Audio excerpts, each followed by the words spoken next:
안녕하세요. 저는 미용실을 운영하고 있는 40대 초반의 여성입니다. 계속된 코로나로 다들 힘드실 상황이라 생각해요.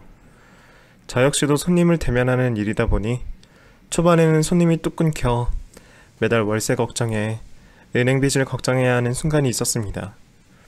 다행히도 어떻게든 버텨서 지금은 다시 일어서고 있는 상황이지만 한동안 상황이 어려웠던 것은 부정할 수 없네요. 평소 가게에서는 노래를 틀어놓지만 손님이 없을 때면 저도 유튜브를 자주 보곤 합니다. 특히나 사람들 사는 이야기가 궁금해서 사연 채널을 자주 듣곤 하죠. 매번 듣다 보니 별의별 일이 다 있구나 싶다가도 남을 속이거나 상처 주는 사람들을 보면 꼭 벌받았으면 좋겠다 생각합니다. 예전에는 나이를 먹으면 자연스럽게 사람 보는 눈도 생기고 지혜도 생기는 줄 알았는데 어릴 때나 지금이나 사람에게 상처받고 실망하는 것은 여전한 것 같네요. 보통 사람들은 미용하는 사람들이 깐깐하고 똑부러질 거라 생각하시겠지만 사람 좋아서 일을 하는 저희들이 오히려 더 사람 앞에서 물은 것도 같습니다. 이 얘기를 다시 하자니 또 그때의 상처가 떠오를 것 같아 두렵지만 혹시나 제 이야기를 듣고 도움이 되실 분들이 계실까 싶어서 용기 내서 사연을 보내봅니다. 저는 어렸을 적 부모님이 이혼하시고 어머니와 동생과 살았기 때문에 집안 형편은 넉넉하지 않았습니다. 어머니 혼자 자식들을 기르시다 보면 여유가 있기 쉽지 않았을 거예요. 그런 가정 환경 탓에 제가 좀 더 일찍 사회로 뛰어들었던 것도 있습니다. 어차피 제가 공부로 성공할 일은 글렀고 뭐든 잘하는 걸로 하루빨리 돈을 벌고 싶다 생각했죠. 평소에도 학교에서 친구들 머리 만져주는 것을 좋아하던 저는 미용사가 괜찮을 것 같다 싶어서 고등학교 시절부터 학원을 다니며 미용을 배우기 시작했습니다. 학원을 다니면서 학원비와 재료비가 꽤 만만치 않았어요. 가위 하나를 사는 데만 큰 돈이 들었거든요. 사실 어머니는 제가 무난하게 공부를 했으면 하고 바라셨기 때문에 미용 학원을 다니겠다는 말도 쉽게 꺼내지 못했습니다. 그런데 거기다가 돈 얘기까지 하면 반대하실 게 뻔했기 때문에 저는 아르바이트를 해서 직접 돈을 벌어 학원을 다녔습니다. 아르바이트라고 해도 당시 아이들이 할 만한 일은 별로 없었어요. 패스트푸드점이나 편의점 아르바이트가 전부였죠. 겨우 최저시급에 못 미치는 적은 돈이었지만 저는 열심히 했습니다. 다행히 처음에는 고등학생이라는 제 신분 탓에 일을 주기 꺼려하시던 사장님들도 제가 게으름 피지 않고 열심히 하는 모습을 보고 저를 믿어주셨고 덕분에 저는 학원을 마칠 때까지 아르바이트를 계속 할 수 있었습니다.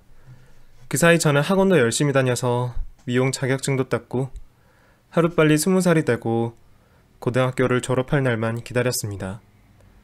생각해보니 저는 그때부터 참 열심히 살았던 것 같네요. 그렇게 시작한 제 미용 인생은 그 뒤로 쉼없이 이어졌습니다. 20살이 되자마자 저는 큰 도시로 나가 미용실에 취직을 했죠. 아실만한 분은 아시겠지만 미용업계가 도제식이기 때문에 하루 종일 일하는 것에 비해서 월급은 정말 형편이 없습니다. 한 달에 겨우 몇십만 원 되는 월급을 받으며 하루 종일 굳은 일을 도맡아 해야 하죠. 온갖 힘든 일은 저희가 다 하는데 한 달에 겨우 몇십만 원 받고 생활하려면 얼마나 힘들었겠어요. 그러면서도 온갖 약품을 다 만지느라 엉망이 된 손을 보다 보면 내가 이 일을 계속 할 수 있을까 그런 고민과 회의도 많아집니다. 그래도 젊어서는 사서도 고생한다며 오로지 꿈을 위해 열심히 버텨냈어요. 사실 저는 그래도 다른 사람들에 비해 운이 좋은 편이었습니다. 고등학교 때부터 미용을 시작했으니 남들보다 몇 년 일찍 시작했기에 더 기회가 많이 찾아왔죠. 그렇게 저는 몇 년 뒤에야 정식 디자이너가 될 수 있었습니다. 디자이너 이름만 달면 고생은 끝일 줄 알았더니 고생은 그때부터 시작이었더라고요.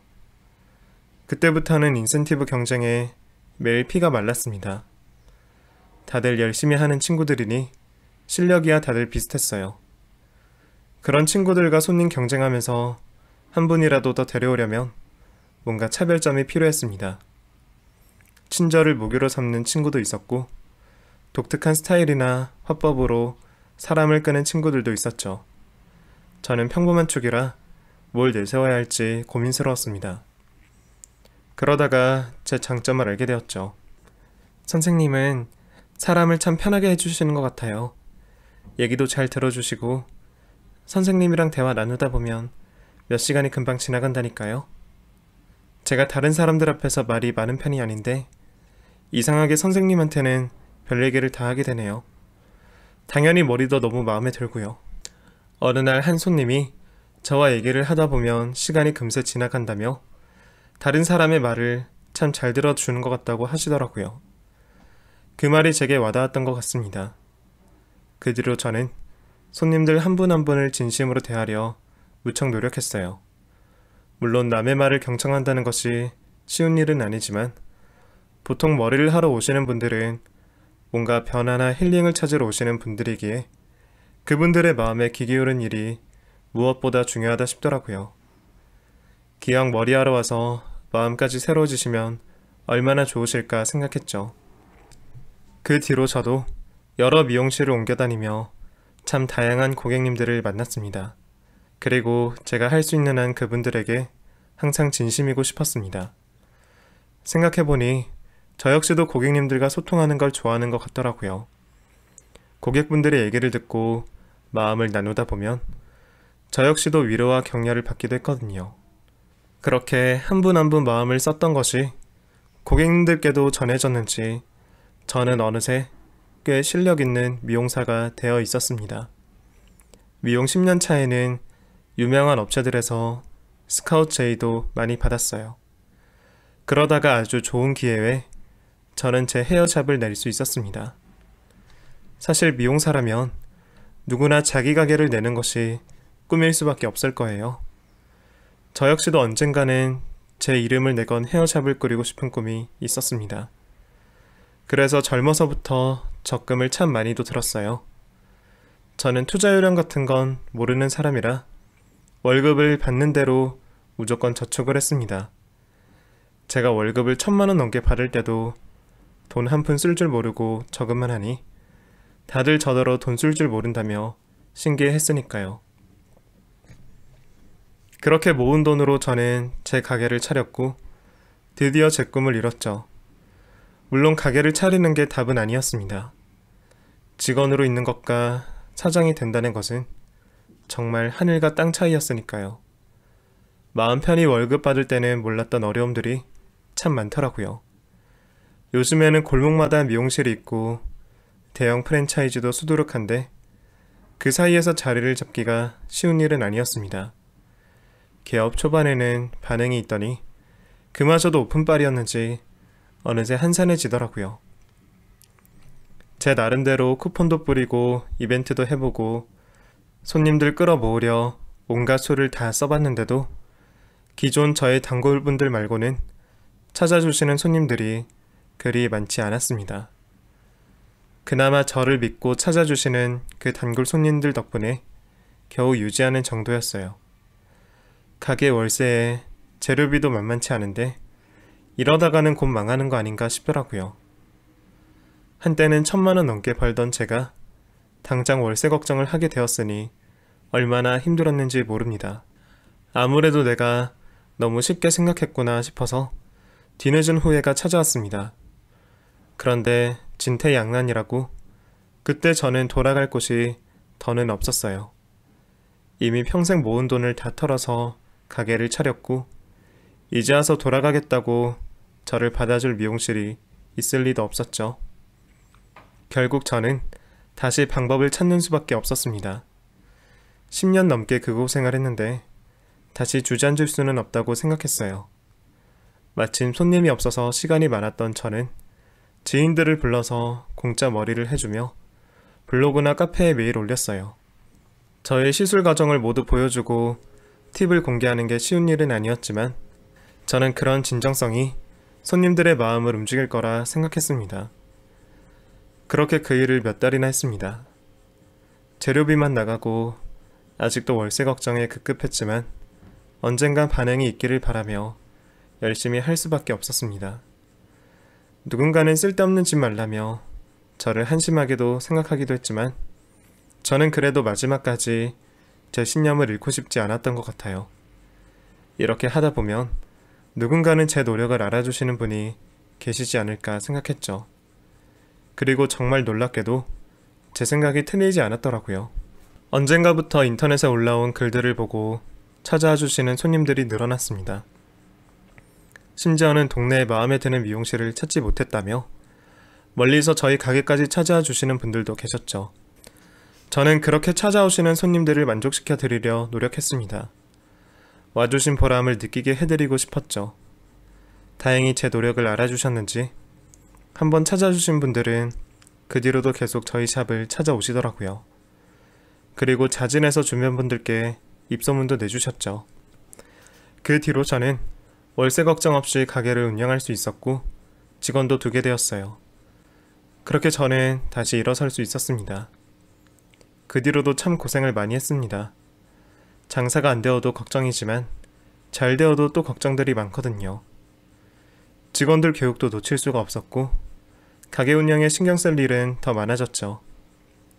저 혼자 모든 일을 하다 보니 답답하고 눈물 날 만큼 힘들 때도 많았습니다. 초반에는 갑작스럽게 늘어난 매출에 세금에 대해 무지한 탓에 큰일을 겪은 적도 있었죠. 저는 그렇게 처음부터 다시 시작하는 기분으로 노력해 나갔습니다. 그렇게 고생을 해서 이제는 가게도 여러 개에 제 명의의 집과 건물도 있습니다. 특출난 것 없던 제가 뭔가를 하려면 항상 노력밖에 없었던 것 같아요. 그래서 저는 요령 부릴 줄도 모르고 게으름 필 틈도 없었죠. 저는 한 번에 두 가지를 못하는 사람인지 제 평생을 일만 바라보고 살았더니 40이 된 나이에도 결혼은 못했죠. 남들 다 하는 연애도 제대로 못했으니 조금 부끄럽기도 했습니다. 제가 이런 얘기를 남들에게 하면 다들 놀라요. 잘 꾸미고 다니는 미용업계 사람이다 보니 남자 만나는 일은 식은 죽 먹기라 생각하는지 제가 싱글이라고 하면 다들 이혼을 했거나 결혼이 싫어서 연애만 한다고 생각하더라고요. 그런데 실상은 저는 연애도 제대로 못해본 미혼 여자였습니다. 저도 30 중반까지는 결혼 생각이 있었는데 순식간에 40이 되고 나니 그마저도 생각이 없어지더라고요. 딱히 좋은 사람도 만나지 못했고요. 그러다 보니 그냥 지금처럼 매일 열심히 하고 가족들 행복만 바라면서 사는 것도 나쁘지 않겠다 싶었어요.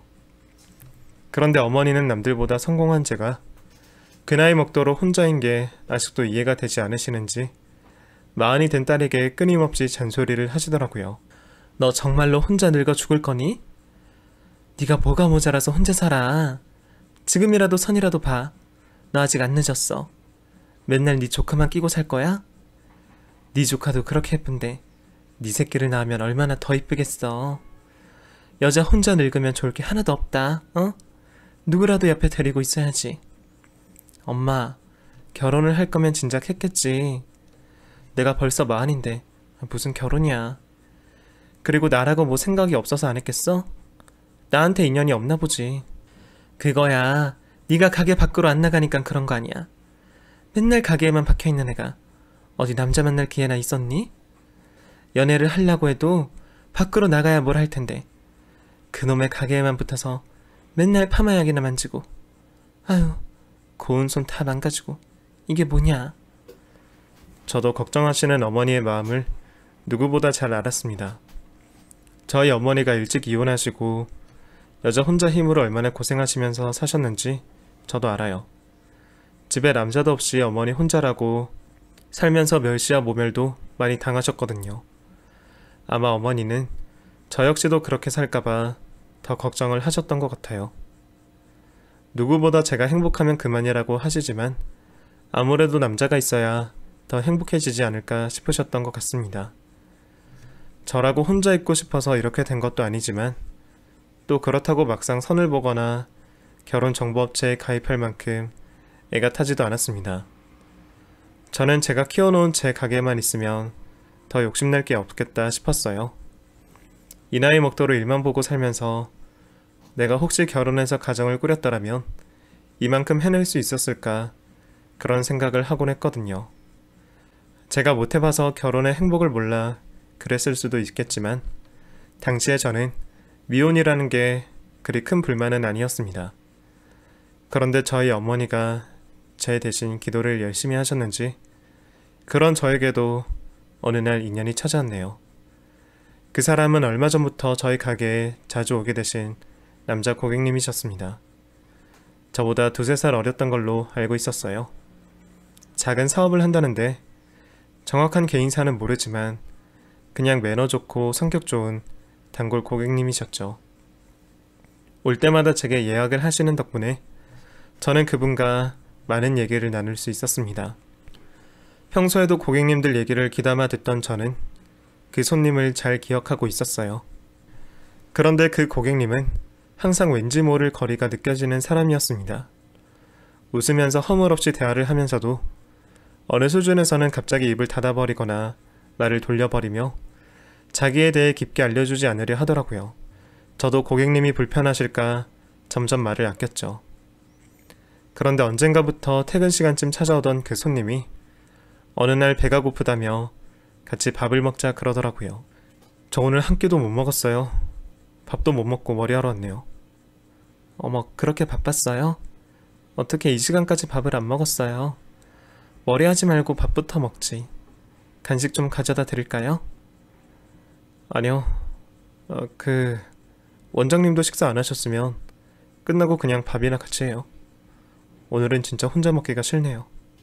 사실 고객분과 사석에서 만나는 게 아주 없는 일은 아니지만 그 시간에 그것도 남자 고객님과 따로 만나는 게 제 입장에서는 좀 부담스러운 일이었어요. 그렇다고 단골 손님 제안을 거절하기도 좀 어려웠죠. 어떻게 해야 고민하다가 결제할 때까지도 결정을 못했어요. 그런데 제가 계산을 하려고 보니 회원 정보에 그 고객님 생일이 적혀 있더라고요.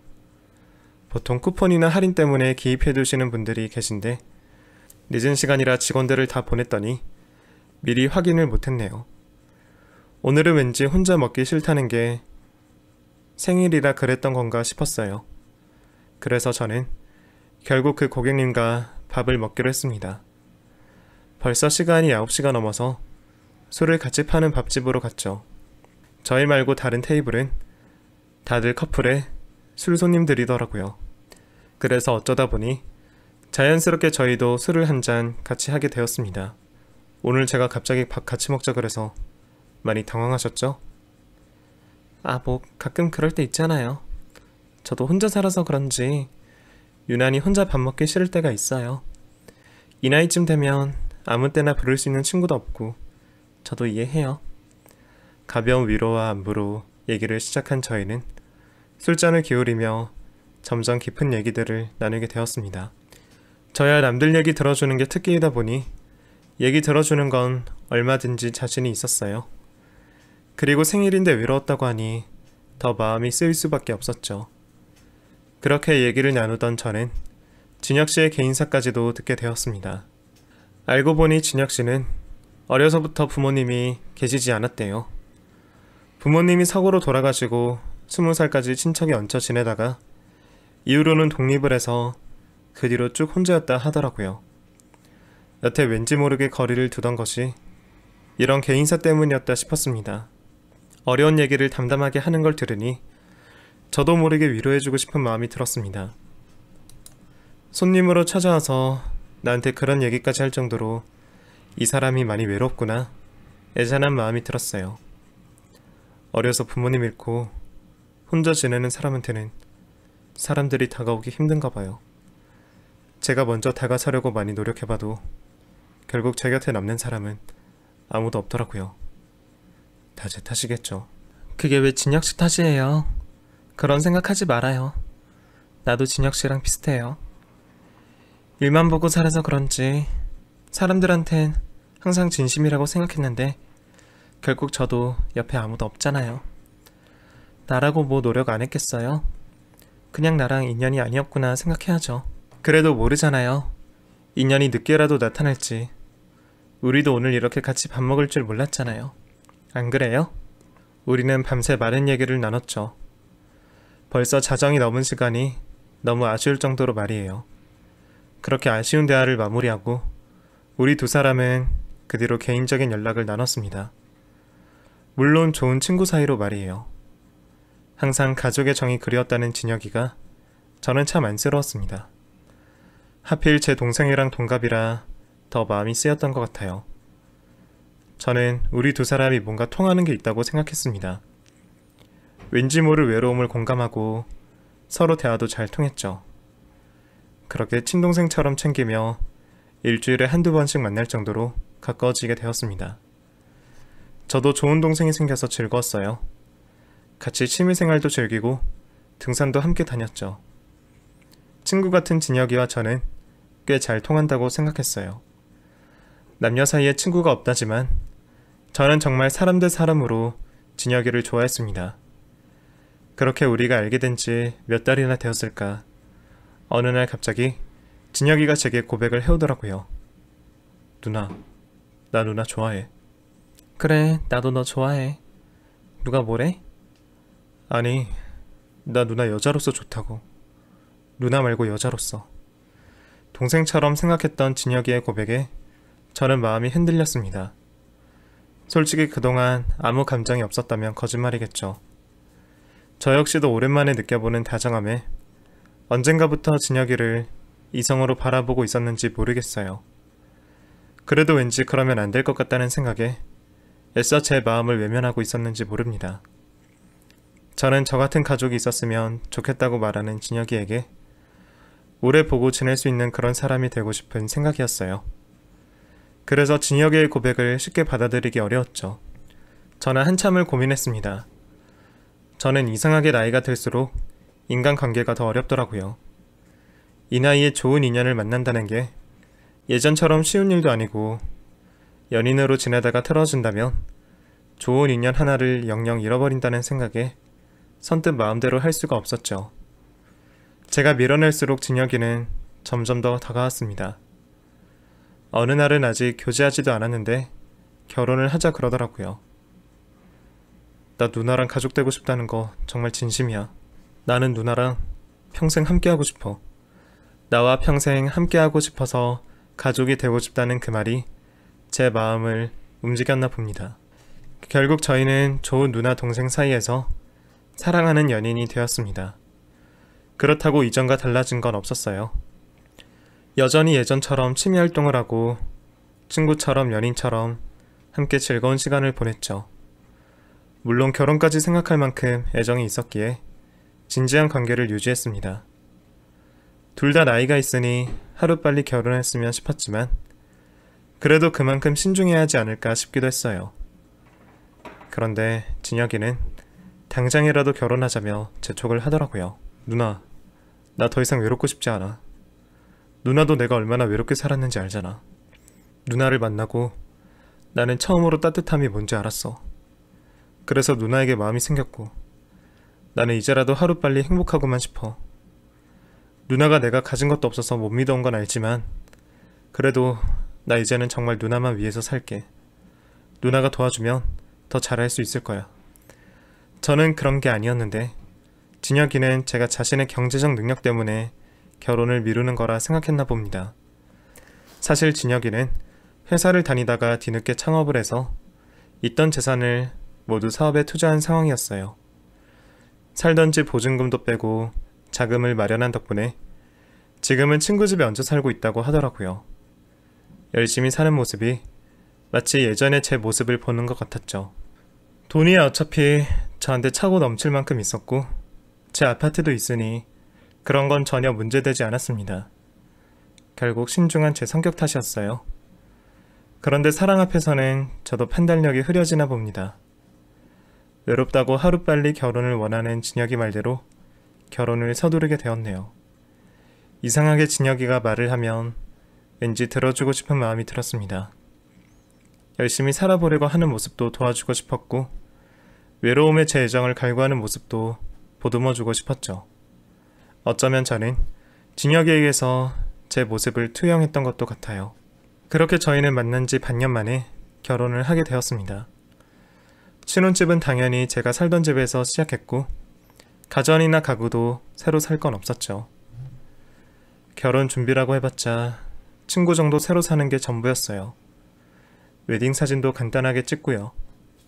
그런데 아쉽게도 결혼식은 올리지 못했어요. 당시 제가 너무 바빠서 결혼 준비를 못했던 이유도 있었지만 가족도 없고 부를 사람도 몇 없다는 남편의 말에 결혼식을 생략하기로 했거든요. 여보, 그래도 당신은 결혼식 하고 싶었을 텐데 나 때문에 다 포기해서 어떡해. 너무 미안해 여보. 아니야, 나도 결혼식에 별 생각 없었어. 솔직히 나는 결혼식만 수백 번 가본 사람인데 그런 로망도 없고 나도 바쁘잖아. 이 나이에 뒤늦게 결혼했다고 자랑하는 것도 웃기고 나는 괜찮으니까 너무 신경 쓰지 마. 그렇게 결혼 생활을 시작한 저희는 행복했습니다. 이런 게 신혼이구나. 저도 처음으로 그런 행복을 느껴볼 수 있었어요. 혼자 살 때는 몰랐는데 아침에 누군가와 함께 하루를 시작한다는 게 소소하지만 아주 큰 기쁨이라는 것도 알게 되었죠. 고된 일을 마치고 함께 하루를 정리할 사람이 있다는 건 정말 큰 위로가 되었습니다. 늙어 죽을 때까지 혼자 잘 살 거라 생각했던 저도 남편이 생긴 뒤에는 남편의 빈자리가 아주 크게 느껴지더라고요. 이제는 남편이 없는 세상은 상상하기 힘들 정도였죠. 그렇게 남편과의 결혼 생활이 익숙해질 무렵 남편도 점점 더 제게 기대기 시작했습니다. 처음에는 누군가 제게 바라는 게 있다는 것이 그리 나쁘게 느껴지지 않았어요. 내가 누군가에게 소중하고 중요한 존재라는 것을 확인받는 기분이라 오히려 좋았습니다. 그런데 그것도 정도가 심해지면 스트레스가 되더라고요. 특히나 그것이 돈 문제였을 때는 말입니다. 남편은 연애 시절부터 종종 자신의 사업 얘기를 하곤 했습니다. 애초에 저와 전혀 다른 분야의 일이었기 때문에 저는 잘 알지도 못했고 깊이 관여하지는 않았어요. 그래도 남편이 하는 일이니 귀담아 들어주긴 했죠. 그렇다고 남편의 사업에 대해 참견할 생각은 전혀 없었습니다. 결혼은 했지만 각자의 일을 존중하고 알아서 해결하는 게 맞다고 생각했죠. 애초에 남편의 경제력을 보고 결혼했던 게 아니기 때문에 큰 문제만 없다면 남편이 하고 싶다는 방향으로 사업을 꾸리길 바랬습니다. 누구보다 열심히 한다는 말도 믿었죠. 그런데 결혼하고 가까이서 지켜본 남편의 사업은 제 생각과는 많이 다르더라고요. 잘 모르는 제가 보기에도 비전이 커 보이지 않았고 이미 대기업들이 손을 버린 일이라 그 틈에서 이런 작은 업체가 살아남기 힘들지 않을까 비관적인 생각이 더 많았습니다. 그래도 열심히 해보겠다는 사람에게 어떻게 그런 말을 하겠어요. 저 역시도 남들 다 말리는 일을 고지껏 해왔으니 남편에게도 돌파구가 있을 거라 생각했죠. 그런데 남편은 자신의 생각대로 일이 풀리지 않는 건지 언젠가부터 돈 얘기를 꺼내더라고요. 사람들이 나를 너무 몰라주는 것 같아. 당신이 보기에도 그래? 글쎄, 나는 그쪽은 잘 모르니까. 그런데 사람들 생각에 너무 휘둘리지 마. 뭘 하더라도 열심히 파다 보면 길이 있을 거야. 홍보가 문제인가? 나도 연예인들 협찬이라도 해볼까? 이러다가 제대로 해보지도 못하고 접는 거 아닌지 모르겠어. 제가 보기에는 홍보가 문제가 아닌 것 같은데 남편은 자꾸 애먼 곳에서만 답을 찾으려고 하더라고요. 겨우 2살 많다고 제가 꼰대가 되고 싶진 않지만 누구보다 열심히 살아본 제가 보기에 남편은 사무실에 앉아서 편한 일만 하려는 경향이 있어 보였습니다. 그 누구보다 열심히 한다는 남편의 말과는 너무 달랐죠. 아무래도 홍보보다는 제품 개발에 더 투자를 해야 하지 않을까 말을 해줘도 남편은 연예인 협찬을 못해서 그렇다며 제게 협찬비 얘기를 꺼내더라고요. 그게 정말 도움이 된다면 모르겠지만 그렇게 억지로 홍보를 해도 제품이 별로라면 금방 드러날 일일 텐데 싶었던 저는 남편의 도움을 거절했어요. 여보, 당장은 제품 자체에 더 집중해보자. 물건이 좋으면 알아주는 사람들이 생길 거야. 지금 수준으로 홍보만 노리는 건 정답이 아닌 것 같아. 평소에는 남편 말이라면 잘 들어주던 제가 사업 일에는 유난히 까다롭자 남편은 점점 불만을 표시하더라고요. 그냥 나한테 돈을 주기 싫어서 그러는 건 아니고, 내가 그냥 달라는 것도 아니고 투자금 명목으로 빌려달라는 건데 부부 사이에 그 정도도 해주기 싫어? 그런 게 아니잖아. 나도 당신 사업에 투자할 생각 있어. 그런데 지금 같은 방향은 아닌 것 같다는 거지. 당신 말대로 나를 투자자로 생각한다면 내 의견도 수용해줘야지. 아무리 부부 사이여도 공과 사는 따져야 맞다고 생각해. 내가 봤을 때는 당신이 나한테 애정이 없어서 그러는 것 같아. 솔직히 결혼하고도 우리가 예전이랑 뭐가 그렇게 달라졌어? 그게 무슨 말이야. 애정이 없다니. 그렇잖아. 부부 사이에 예전보다 나아진 게 뭐가 있냐고. 오히려 같이 산다는 이유로 같이 보내는 시간도 더 적어진 것 같고, 그리고 당신은 일밖에 모르잖아. 당신 바쁘다는 핑계로 남편이 나한테 신경이나 썼어? 남편은 제가 결혼하고 더 소홀해진 것 같다며 제가 남편보다 돈을 우선으로 생각하는 것 같다고 했습니다. 그 말에 저도 꽤 충격을 받았어요. 평소에도 일중독이던 제가 설마 남편을 그렇게 섭섭하게 했나 싶었죠. 아니, 솔직히 그렇잖아. 우리는 결혼식도 안 하고 혼인신고만 하고 사는데 그 서류 한 장 말고는 달라진 게 아무것도 없어. 집도 여전히 당신 명이고 우리 거는 아무것도 없잖아. 내가 가게로 찾아가는 것도 싫어하고. 당신 혹시 결혼하고 나한테 마음이 식은 건 아니야? 그게 무슨 말이야.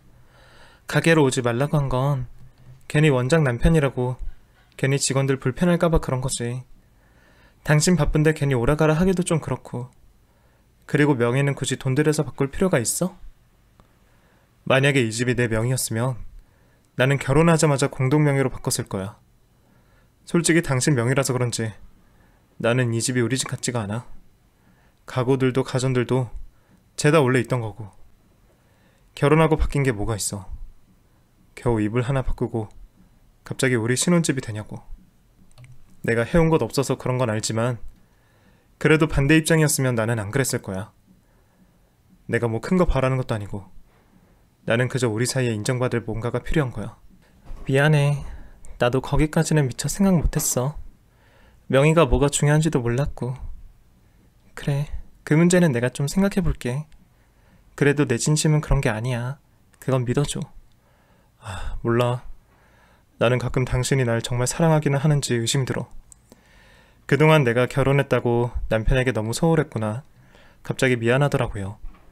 아무리 사정이 있었다곤 하지만 결혼식도 안 하고 내가 살던 집에서 혼수도 없이 너무 얼레벌레 결혼 생활을 시작한 건가 생각이 많아졌죠. 그렇다고 괜히 돈 들여서 공동명의로 바꿔야 하는 건지, 사업 투자 안 해준다고 섭섭해하는 남편에게 돈을 줘야 하는 건지 저는 많은 고민이 들었습니다. 그래도 쉽게 결정할 일은 아니다 싶어 나름대로 법적으로 알아보고 고민을 하고 있었죠. 그러던 참에 저는 섭섭해하던 남편을 좀 달래주러 오랜만에 같이 외출을 하기로 했습니다. 남편에게는 말하지 않았지만 사실 제가 그동안 남편에게 사주려고 전부터 골라둔 차가 있었거든요. 투자금은 공적인 일이라 쉽게 도와줄 수 없지만 이런 선물은 와이프로서 충분히 해줄 수 있는 일이니까 전부터 생각했는데 깜짝 놀래키고 싶어서 내내 숨기고 있었죠. 아직도 섭섭한 마음을 숨기지 못하는 남편이 얼마나 좋아할까 기분 좋은 상상을 하고 있는 그때 갑자기 집으로 불청객이 찾아왔습니다. 올 사람이 없는데 누가 초인종을 누를까 싶어서 현관으로 나갔죠. 그런데 그새를 못 참고 현관을 쾅쾅 두드리더라고요. 저는 택배라도 온 줄 알았어요. 제가 급하게 현관문을 열자 갑자기 밀고 들어온 사람은 처음 보는 웬 여자였습니다. 그러더니 저희 남편 이름을 부르며 남편을 찾더라고요. 이진혁 어딨어? 이진혁 당장 나와. 저기요. 누구신데 남의 집에서 갑자기 남의 남편을 찾으세요? 먼저 말씀부터 하셔야죠. 나 이진혁 와이프다. 남의 남편 아니고 이진혁 내 남편이라고. 갑자기 내 집에 찾아와서 내 남편을 자기 남편이라 말하는 그 여자가 저는 미친 여자인 줄만 알았습니다. 사업을 하다 잘못 엮인 사람인가 의심부터 들어서 저는 그 여자가 하는 말을 전혀 믿지 않았습니다. 남편이 나오면 해결될 거라 생각했어요. 거실에서 들리는 소란에 곧이어 남편이 나오고 그 여자를 본 남편의 얼굴은 순식간에 사색이 되었습니다. 둘이 아는 사이는 맞는 모양이었어요. 그 순간 그 여자는 남편의 머리차를 잡아채며 제 남편을 마구 두들겨 패더라고요. 네가 나한테 어떻게 이래? 야, 이 새끼야. 이 미친놈아. 너만 믿고 기다린 사람 바보 만들고 너는 행복할 수 있을 줄 알았어? 내가 나라까지 떨어지더라도 너는 꼭 붙들고 간다. 저는 놀라서 그 여자를 말리려고 했습니다. 저기요, 지금 이게 무슨 행패예요? 무슨 오해가 있나 본데 차분히 대화를 하셔야죠. 계속 이러시면 저 경찰 부를 거예요. 경찰? 그래, 경찰 부릅시다. 차라리 경찰 불러서 이 새끼 깜빵에 쳐넣는 게 낫겠네요. 그쪽도 정신 차려요. 다 알고 나면 나한테 고마워할걸? 저는 그 여자가 무슨 말을 하는지 몰랐어요. 내가 자기한테 고마워할 거라니, 내 남편을 지 남편이라니, 왜 미친 여자가 다 있나 싶었죠. 그런데 그 여자가 말을 더 하기도 전에 남편이 그 여자 입을 막더라고요. 우리 나가서 얘기하자. 일단 나가. 여보, 오해하지 마. 이 여자는 사업 관련해서 아는 사람인데 내가 투자금이 얽혀서. 당신은 집에 있어. 우리 나가서 대화 좀 하고 올게. 남편이 그 여자를 끌고 나가려 하자 그 여자는 남편을 뿌리치며 다시 제 앞으로 쫓아왔습니다. 저기요, 아직도 저놈한테 속고 계신 모양인데 나 저 사람 본처예요. 우리 위장이혼이라고요. 그리고 그 여자는 제게 모든 사실을 털어놓았습니다. 이 새끼랑 나랑 결혼한 지 10년이에요. 10년. 심지어 아들까지 있어요. 고아라는 것도 다 거짓말이고 부모님 두 분 다 살아계세요. 당장 확인시켜 줄 수도 있고요. 애초에 재산 노리고 당신한테 접근한 거예요. 나랑 위장이혼하고 당신이랑 결혼해서 돈 다 뜯어내고 다시 나한테 돌아온다고요. 당신한테 투자해달라니, 명의 바꿔달라니 그러지 않았어요? 분명 반년 안에 다 뜯어낼 거라 그랬거든. 그런데 이놈한테 딴 년이 또 있었네. 자기 처자식 버리고 다른 여자 돈 뜯어서 더 어린 년이랑 새살림 차리려고 했다고. 저는 얘기를 듣고도 쉽게 믿을 수가 없었습니다. 고아에 평생 외롭게 산 줄 알았던 내 남편에게 가족이 있고 심지어 처자식까지 있다뇨. 거기다가 다른 여자라니. 믿을 수 없는 말이었지만 그렇다고 모른 척 하기에는 저 역시도 걸리는 게 너무 많았습니다. 매번 은근슬쩍 돈 얘기를 꺼내는 남편의 태도나 저 여자 말대로 남편이 투자금이나 명의 변경 얘기를 한 것도 맞았으니까요. 거기다가 가장 확실한 증거는 바로 남편의 태도였어요. 남편은 부정도 못하고 그 여자가 말하는 걸 망연자실하게 듣고만 있더라고요. 그 와중에 그 여자가 말하는 딴 여자한테 말하지 말라는 얘기까지 하면서 말이에요. 대체 이게 무슨 상황인지 저는 당장이라도 쓰러질 것 같이 아찔해졌습니다. 그 짧은 순간 정말 많은 생각이 들더라고요. 그동안 저놈에게 줬던 내 진심, 내 마음, 뒤늦게 딸이 결혼한다고 좋아하시던 우리 엄마. 어쩌다 나한테 이런 일이 생긴 건지 믿고 싶지도 않았어요. 그 여자가 제게 모든 사실을 털어놓자 남편은 그 여자를 죽여버리겠다고 달려들더군요. 너 때문에 일이 다 틀어졌어. 거의 다 된 건데 네가 이렇게 죄를 뿌려? 이런 식으로 나오면 너는 괜찮을 것 같아? 너도 공범이나 마찬가지야. 나도 이제 나만 안 죽어. 둘이 내 집에서 난장을 피는 걸 보니 갑자기 정신이 확 들었습니다. 그리고 무서운 마음에 곧장 경찰에 신고를 했죠. 얼마 뒤 경찰이 집으로 도착했고 저는 제 남편을 사기죄로 고소했습니다. 나는 진심으로 당신을 대했는데 당신은 어떻게 이럴 수가 있어? 내 돈이 그렇게 탐이 났는데 내가 네 생각보다 무른 사람이 아니라서 애가 탔겠어? 그래서 맨날 사랑 타령하면서 돈 얘기 꺼냈니? 겨우 돈 때문에 사람한테 이렇게 상처를 주니? 너는 인간도 아니야. 나 돈 많은 거 알지? 그 돈으로 내가 어떻게 하는지 잘 봐. 내가 너 꼭 실형 살게 만들 거니까. 경찰서에서 고소장을 접수한 저는 그 길로 바로 변호사를 알아봤습니다. 다행히 변호사님을 잘 만난 덕분인지 변호사님은 제 상황을 안타까워 하시면서 저를 정말 많이 도와주셨어요. 그래도 침착하게 대응을 잘하셨네요. 명의 변경 안 하신 것도 잘하신 일이에요. 똥이 더러워서 피하지 무서워서 피하나요? 괜한 복수심에 찾아가지 마세요. 이럴 때는 오히려 법적으로 혼내주는 게 더 확실한 복수입니다. 나머지는 제가 알아서 할 테니 의뢰인은 너무 걱정 마세요. 위자료도 제대로 받아드리겠습니다. 최대한 실형도 받게 도와드릴게요.